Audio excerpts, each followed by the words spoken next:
At it again, and oh my goodness, guys. I'm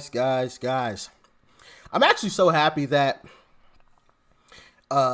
he touched on this in this video because I was already planning to. I was just taking some time to do some investigative work and read through things first. And let me tell y'all something.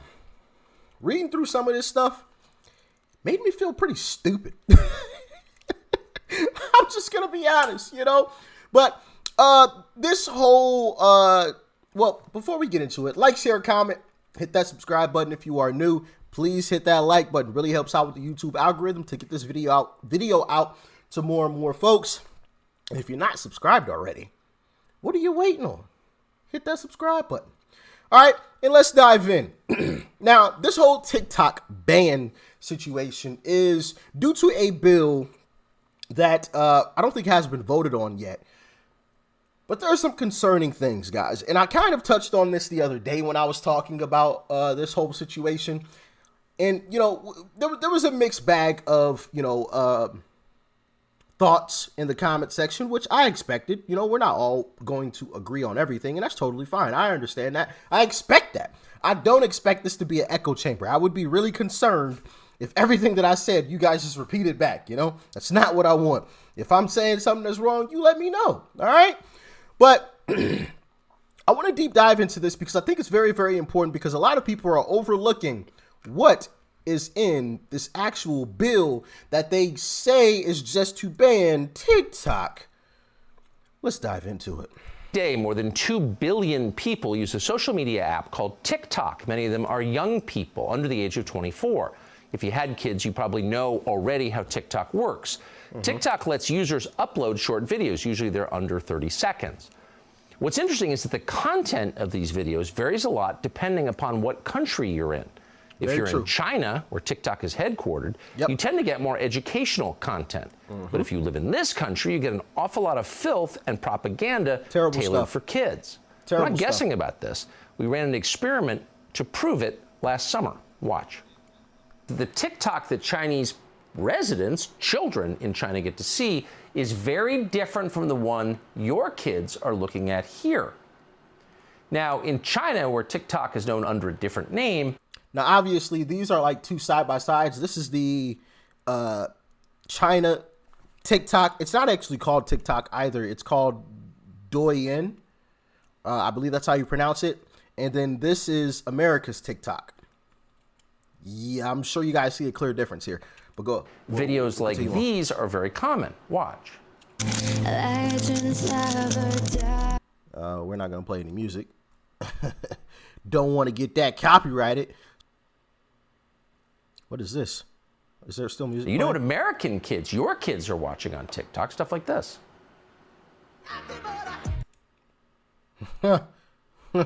Taking meat to the face. Goodness gracious. Twerking. What in the world? Oh, the money thing. Oh, whoa. Those things are almost out. Well, that's kind of weird. Can you see what's going on here? Well, China does. They run TikTok, and China knows if you want a productive society that extends beyond, say, next week, you teach your kids about hard work and creativity and personal responsibility, respect for authority. But if you want to destroy a society, you funnel a ton of garbage to kids about gender ideology and twerking. As the account Libs of TikTok has documented extensively, that's exactly what TikTok is doing here. There's a whole genre of videos of teachers boasting about indoctrinating kids. I have had multiple students come out to me, not just with their sexuality, but also with their gender identity. It's one of the reasons I think it's so important to be out and loud and proud. I teach my elementary school students about gender identity. Some people are girls, some are boys, some are both, some are neither. I might tell this kid, we do have a flag. You take the time to teach them about that, but not relevant subjects and topics. Teaching them how to spell, how to write their numbers. Interesting. Okay. In the class that you can pledge your allegiance to? And he like looks around and he goes, oh, that one? So it goes without saying that net, as they say, TikTok is not a positive influence on American society.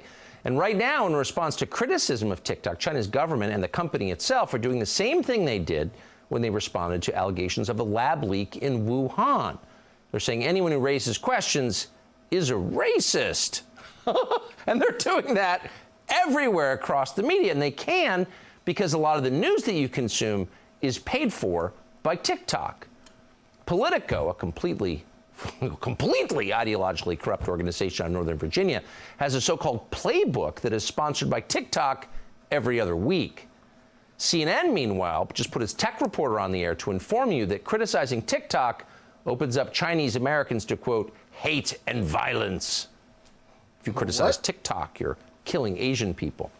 How? So, confronted with all this, you might support efforts in the Congress right now to ban TikTok altogether. And a lot of people do, not just on the right, but also on the left, which is kind of interesting. This is one of those weird moments where there's, or appears to be, some kind of bipartisan consensus. And that alone might want to make you pause for a second. If everyone in power is saying the same thing, is it really a good idea? Let's take a... That is a very interesting thought there. If they're all saying yes, I'm so used to the left being, you know, like little kids about stuff, and the right and the left just going back and forth and never agreeing on anything. But now all of a sudden they completely agree on it all. Does that make y'all pause for a moment? Because it makes me sit back and think like, what's actually going on? I don't know. Closer look. And again, this is not a defense of TikTok, merely an acknowledgement Right. of what's actually happening in Washington right now. Yeah, so one of facts. the bills that would ban TikTok is being pushed, as we said, by senators in SB both 86, parties. It's called the 686. Restrict Act. Mark Warner of Virginia and John Thune of South Dakota, Democrat and Republican, introduced this legislation. Now, the bill is ostensibly about protecting American national security and ending, quote, foreign adversaries from interfering in our elections through apps like TikTok. Because, of course, election interference by Twitter and Facebook is no problem at all. But election interference from TikTok is totally unacceptable. Okay. Allegedly. But in reality, and you should know this if you're opposed to TikTok, as we are, this bill isn't really about banning TikTok. It's never about what they say it is. Instead, That's the truth, and I've talked about that before. They always label their bills something that has nothing to do with the actual intentions of the bill. When you actually break the bill down and you compare it to what the title of the bill is or the name of the bill, you're like, these two things don't match. instead, this bill would give enormous and terrifying new powers to the federal government to punish American citizens and regulate how they communicate with one another. For example, the bill would regulate, quote, certain transactions between persons in the United States and foreign adversaries. Now, what's a foreign adversary and who gets to decide? Oh, well, the Secretary of Commerce and the DNI, not the Congress, get to decide what foreign adversaries are. Not elected that ought officials. to trip a switch in your brain. And then the transactions with foreign adversaries would include, quote, any acquisition, importation, transfer, installation, dealing in, or use of any information and communications technology product or service, including ongoing activities such as mandated services, data transmission, software updates, repairs, or the provision of data hosting services. Well, that's pretty broad. Under this bill, if you engage in any of that with a so-called foreign adversary, as determined by, in this case, the Biden administration, that would allow the Secretary of Commerce, Gina Raimondo, and the Director of National Intelligence, Avril Haines, to decide whether you're acting in the, quote, interest of a foreign adversary. Again, Yeah. And listen to the possible punishment for allegedly doing any of that. According to them, right? According to them, you allegedly did this. Listen to the possible punishment. that's another term that the executive branch, the Secretary of Commerce, gets to define without the interference of Congress. So if the Biden administration decides that you're doing this, then the Secretary of Commerce can then enforce, quote, any mitigation measure to address any risk arising from any covered transaction with any person or with respect to any property subject to the jurisdiction of the United States. These covered transactions can involve, quote, current, past, or potential future transactions.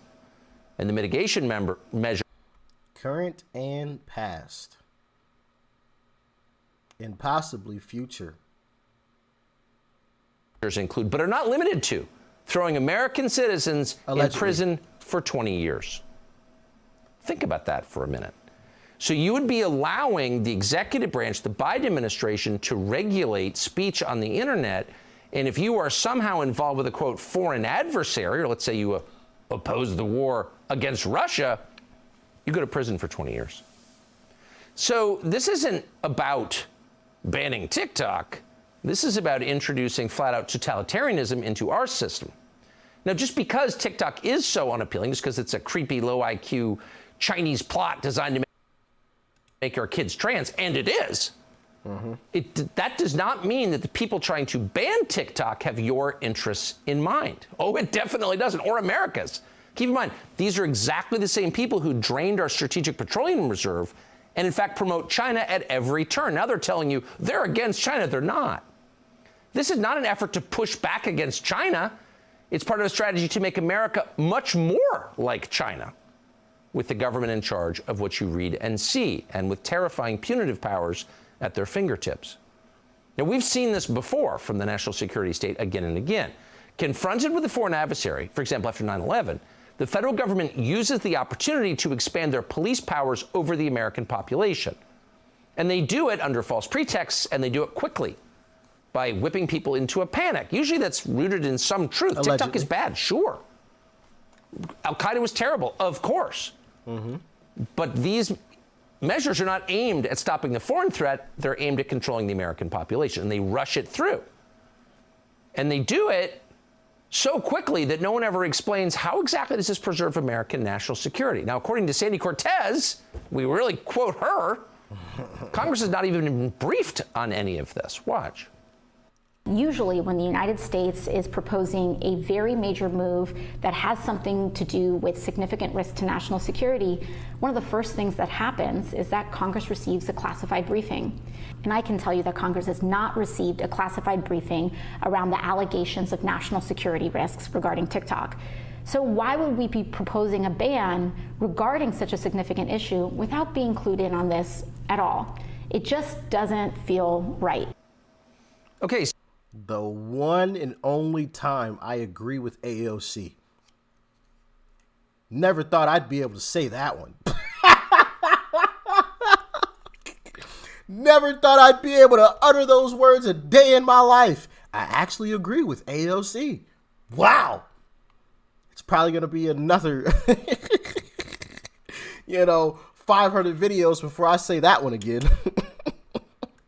So again, in case you think we've gone crazy and we're defending Sandy Cortez, we should point out that she is a tool of the national security state. She's out promoting a war against Russia, and anyone who asks questions is an ally of Putin.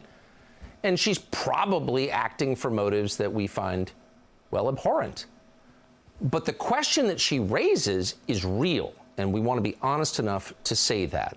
This may be one of those times, and they're common in Washington, where the solution has nothing to do with the problem, and in fact degrades our free country and makes it something unrecognizable. Yeah, guys. So, what do y'all think? What do y'all think? And I was actually reading through some of this bill. If you want to look it up, it's on congress.gov is the website. And it's S686 is the actual bill if you want to look it up and read through that yourself. I mean, this thing is expansive. Desktop, mobile, gaming, payment, web-based, artificial intelligence, quantum key, quantum computing, autonomous systems, advanced robotics, biotechnology, synthetic technology, computational biology.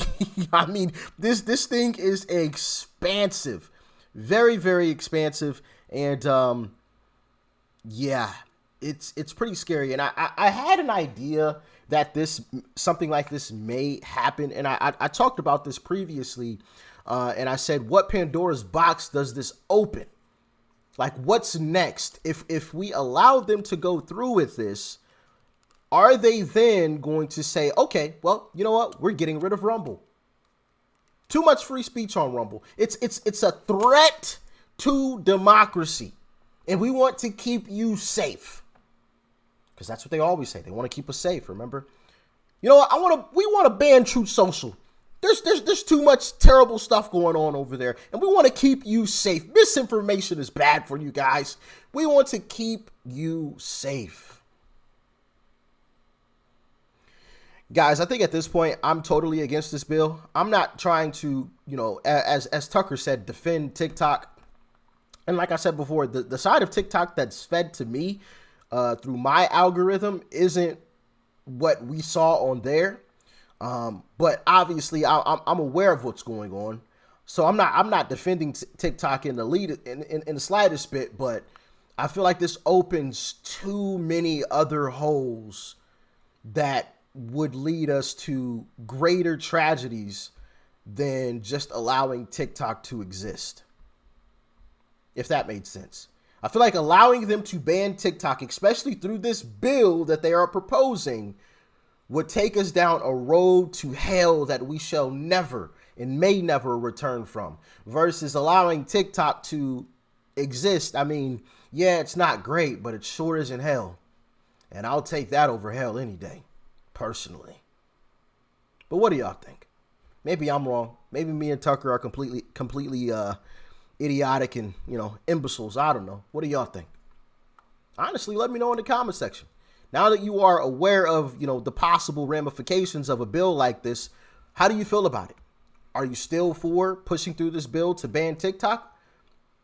The way that I see it is, I look at it kind of like a war. Not really a war, not actual guns and bullets firing or anybody being hurt, but I kind of look at it like a war.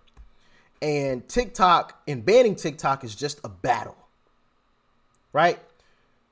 TikTok is just a battle. I would rather lose that battle versus losing the entire war. We lose the war by giving them power, in my humble opinion. Power to do stuff that they shouldn't be allowed to do. In my estimation, that's how we lose the war, right? I'd rather lose a battle than lose the war. You lose the battle, you can still come back and win the war, but you win the battle and still lose the war. What good was winning the battle in the first place? You see what I'm saying? If that makes any type of sense. And as far as like the data collection and all of that, all social media sites collect data. And at this point in time, we have the choice on whether or not they collect our data. You don't have to have the app. It's not mandatory to have the app. So that's another thing that I think about as I'm looking at this bill and this type of stuff. But like I said, what do y'all think? Like, share, comment, hit that subscribe button before you go. Peace and love. I'm out.